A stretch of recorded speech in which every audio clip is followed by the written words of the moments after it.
Did my board just get broken by Megalo discard 2 heavy infantry and punch? Water tribe.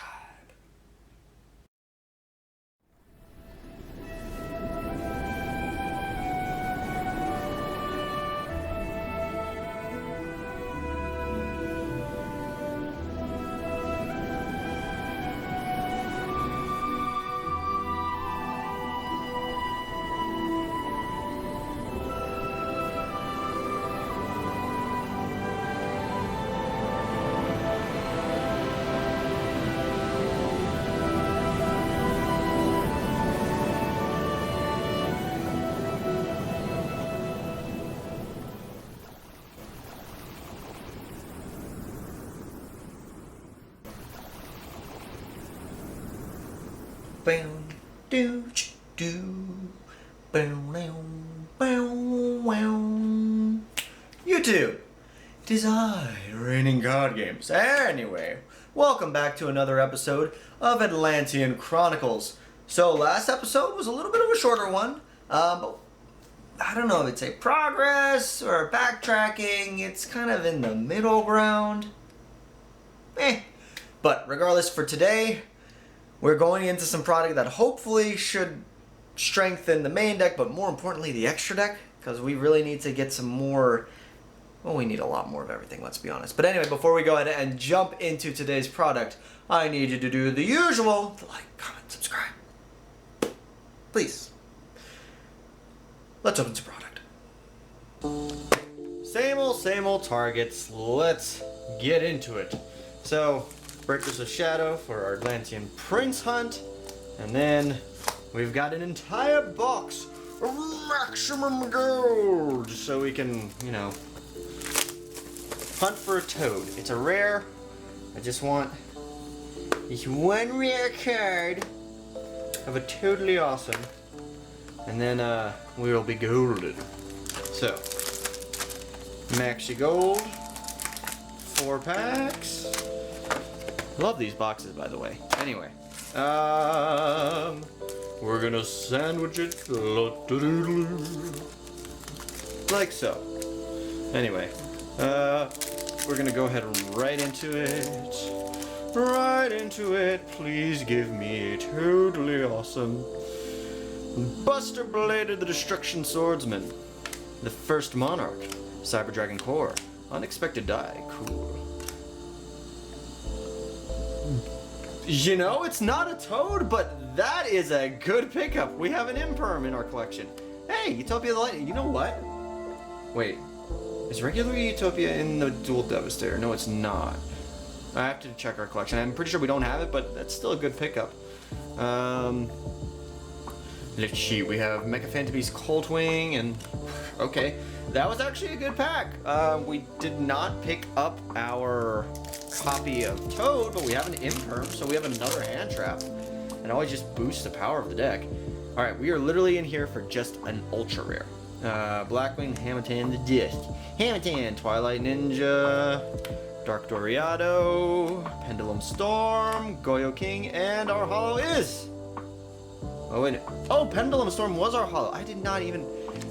That super did not even show. Weird. Anyway, Dynamic Power Overload, Super Heavy Samurai, Aegeon, yeah. Pendulum Storm, I did not even see that. Alright, the hunt for Toad continues. The hunt for Toad Magical Meltdown, that's cool. Number 87, Gaia Dragon. Number 74, woo, Bardiche, that's cool. DD Warrior Lady, no, wrong Water Xyz. Could have been a totally awesome. That could have been a totally awesome. We already have a 101 and it's okay, but it's not great. Destruction Sword, Final Flash. Wizard Buster Destruction, Hamatanda does. Oh wait, that's the next one I think. Twilight Ninja.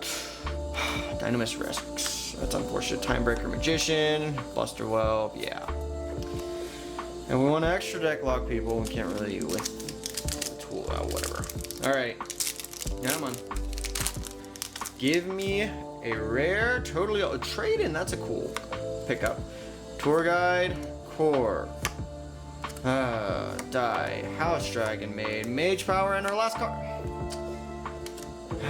We got one more shot. It's okay, but this is our last shot for today, at least for Atlantean Prince.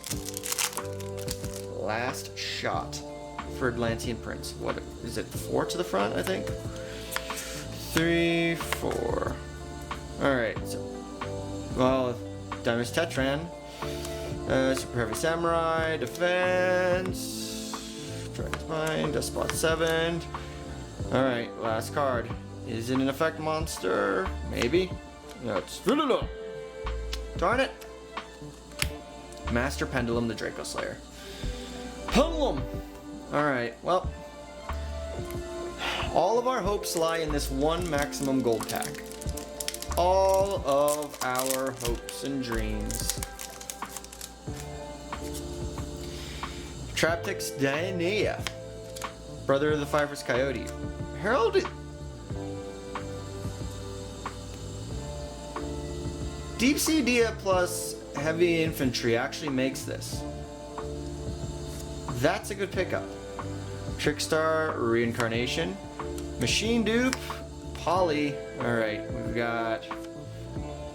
Wow. No. Okay. Breakers of Shadow did not give us anything. Max Gold, although it did not give us a Toad, gave us an Imperm and an extra deck piece of interaction that we can actually make. Huh. Let's deck build.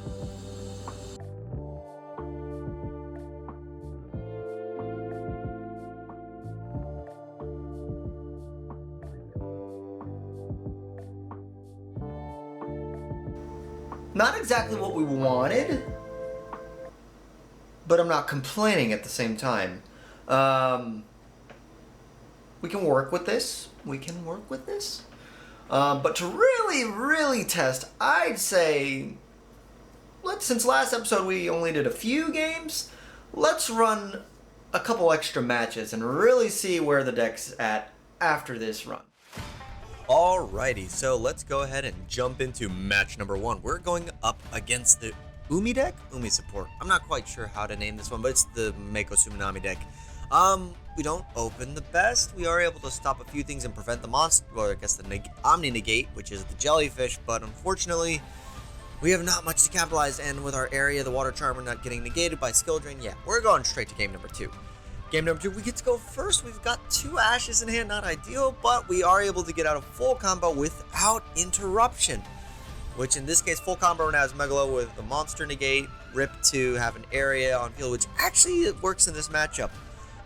The Abyss Scale takes care of the Jellyfish Negate. We try to at least clear it out with some of the protection. The Ice Barrier's Trap does put in a little bit of work, but it's not enough. We sink in a bunch of damage, and we actually get to steal that Monster Negate because Umi's on the field. We actually do have a Monster Negate, which is really handy, and we take game number 2. Game number 3. We do open up a Kaiju and a Ghost Ogre. Unfortunately, I didn't really time out everything I exactly wanted to, but we were able to get rid of the interesting Ice Barrier card, which caused me to discard it. Otherwise, my effects are negated, but I don't have all the tools that I need to get back into this match. So now it's just a matter, can I survive, get the outs that I need? I have the Atlantean Prince in hand to capitalize, but it's a very daunting task because now we have to deal with the Sea Stealth attack, and I can only clear so much. I don't have enough to fully pop off, so we just kind of, let's just throw this game because we can't get back into this match. So we lose the first match. Match number 2. We are going up against Prediction Princess of all decks. But going first, we are just uninterrupted. Let's go ahead and set up a nice board. Great part about the Dark Ruler No More in hand, I can deal with that with my Monster Gaze. Yes, there's a Lightning Storm, but my opponent just passed the first turn over, so we were able to OTK because they bricked and they started. So game number 2, we can actually finally see what Prediction Princess is actually capable of. Bringing 9 life cats, interesting. So we have a quick effect battle change position thing, so I'm not entirely sure. I end up using my Pank just to clear out, just to help prevent me from dealing with any tricky level 9 flip effects. we'll see where we can go from this. We are able to get the Megalo to hit the field, so that way we can clear out the 9 lives and actually start beating over some of the monsters. Mulinglacia hopefully is able to rip out some important cards. And we sink in for half damage, not a complete OTK, but our opponent is on the rocks. However, they draw, and they're able to get the big prediction Princess Ritual Monster on the field. Clears my Megalo, which is my OTK enabler in this case. I just have to hope that my Mulinglacia stays on the field so that I keep my battle phase and I can keep the pressure going. Oh no, Pot of the Forbidden is a very good card if it's able to resolve, but luckily I do have an effect veiler in hand, so I'm able to take care of that issue. But I have to deal with a Deus Ex Crawler. My Mulinglacia gets flipped face down, which means now it can get destroyed by battle, and now I'm without a battle phase. Not like my turn really worked out great anyway. The Abyss Sturge was not the best of cards, and the area at least will float into a card, but with this time being able to resolve Pot of the Forbidden, no chance I'm coming back into this game, so we go into game number 3. Game number 3. I do open the Diva uninterrupted, so Diva gets to bring out Atlantean Prince. I can use my Prince to add Dragoons by sending Dragoons, so I can get to my Megalo. I have a double negate on him. I can go up to the area, get enough for 5 waters into the grave to rip 2 cards out of hand. I get Kumungust, but my opponent can't capitalize on that because they don't have any cards to trigger the incantations in hand. So, Marksman, bring out more dudes. We take match number 2. Match number 3, we're going up against Labyrinth. We get hit by the Imperm, which kind of sucks, but we are still able to extend up and make a Penguin hero, or a Penguin Brave in this case, so we can have our loyal Penguin Soldier. Unfortunately, our Synchro gets dealt with, but we still have the Penguin Soldier who can put in a little bit of work, hopefully. I'm still learning the interactions all with Labyrinth, but basically, never-ending bunguses off the back row. We are able to hit a little bit of the bounce with Penguin Soldier, which is great, but there's still a body on the field. I need to learn how to read this stupid fish card because it requires, based on the number of cards in hand, 1 card is not enough because Penguin Soldier is a 2-star, so that effect does absolutely nothing for me. I need to learn how to read. Now we are sitting with nothing on board, and as long as my opponent can easily summon 8,000 life points, yeah, it's over. So we go ahead and we lose this first game. Game number 2, we side in a little bit more. We are going first. We do have good options. We're able to get an Abystius, which is nice because that means now we can pair that alongside our Abyss Megalo after we summon our Diva and go through our Atlantean combo. This is good because that gives us 2 monster negates. We're able to also go up into our Penguin so we can have our set Penguin Soldier. We have an Imperm. We've actually got plays. And even though my Abyss Gaios gets negated, it still has the monster equip the equip spell attached to it, so we're able to deal with these pesky monster effects. We're able to bounce away our opponent's monsters, who get in for a whole bunch of damage, go into an Appaloosa for 4, which hopefully should be enough to seal up the game, preventing any extension from Absolute Backjack, preventing my opponent from getting in. They crash. We take game number 2. So we go once again to game number 3. Not good so far. I haven't drawn any of my equalizer cards from my side deck. I draw a Ghost Ogre, which is okay, not the best, unfortunately. But whose turn is it? I don't even know. Unfortunately, all we have to do is set. We lose our Penguin Soldier, which I ideally would have preferred to set because I didn't want my Diva to summon just to get interrupted and destroyed. I want to be able to use that Diva only if I know it's safe to do so. Unfortunately, we are looking down the barrel of a bunch of attack points that have been slowly accumulated in the grind game. With 200 points left, the Diva is all I got. It gets hit by the Imperm, it gets cleared out, and that threat is dealt with. We lose this match, unfortunately. Last match of today's episode is going up against patron J-Chip from the J-Chip Show. And he has brought Marincus to the table. We are able to slow him down a bit. We do have the anti-spell fragrance, but we don't have anything really to capitalize on the slowed down turn, which is really unfortunate. That gluttonous fish is useless, as well as that Gen X controller. Ugh. And a top deck of heavy infantry is not the best either, and once again, I need to learn how to read this stupid fish card. Reading, right? Yugioh players, what are we gonna do? Ugh. Anyway, regardless, it's looking dire. Bahamut Sharp brings out Toad, a combo that hopefully in the future I will be able to pull off, but for now, I can't. And the top deck of the Ash does not help me, so we go to game number 2. I'm able to at least get a Gen X Undyne combo off so I can get an Abyss Megalo to hit the field and get a Monster Negate. I do have an Effect Veiler in hand, It's not the ideal situation I'd like to be dealing with, but it is something. I am able to slow down the plays, but there was a Called by the Grave in hand regardless, so that already nullifies my effect failure, meaning that I've only had a singular negation for this turn as my entire interaction, which in a link spam deck is not enough. Also, keep in mind that Great Bubble Leaf was summoned with the Crystal Heart, I think, or Coral Heart, the Crystal Heart, the one that provides it from immunity, which also means I can't clear it, and I did not draw any of my outs to any big towers like my Kaiju, so unfortunately, we lose 2-0 in a very quick manner, putting us at not the best records. We are 1-4 for the day. Adds a lot more to our losses, but we did go to a lot of game 3s today, so we'll take that. 1-4.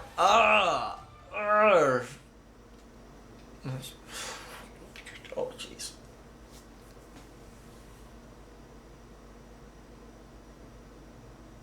We only won one game. Or one match. We did win some games. We did go to game 3 quite a bit. Oh, geez. But, we're going to need to dig deep, try to get some better everything. Better everything. Definitely, I think, in terms of the main deck, I want to retweak some ratios. Hopefully be able to replace some cards in there, like that terrible tuna fish tuner thing that I need to learn how to read properly, apparently. Yeah, we're definitely going to hopefully pull some product. If not, I'm going to dig deep through my collection, see if I can't readjust some ratios. But ultimately, there's a lot of cards in the main deck right now that I want to get out so we can have consistency boosters in, as well as the extra deck still needs some pieces. We are definitely... Area of the Water Charmer is a nice card to have, but I'd like to have a little more extension as well, and some more... It's going to be a long process. And I feel like I'm saying that a lot recently. In every series. I kind of do this to myself. But I do it for you guys, so that while I suffer flailing around in the water trying to make this deck work, you don't have to. You can just build a Mermail Atlantean deck right off the back from TCG Player. That would be nice, wouldn't it? But it's not as entertaining. Anyway, that will do it for today's episode. Thank you so much for tuning in, and I will catch you in the next episode.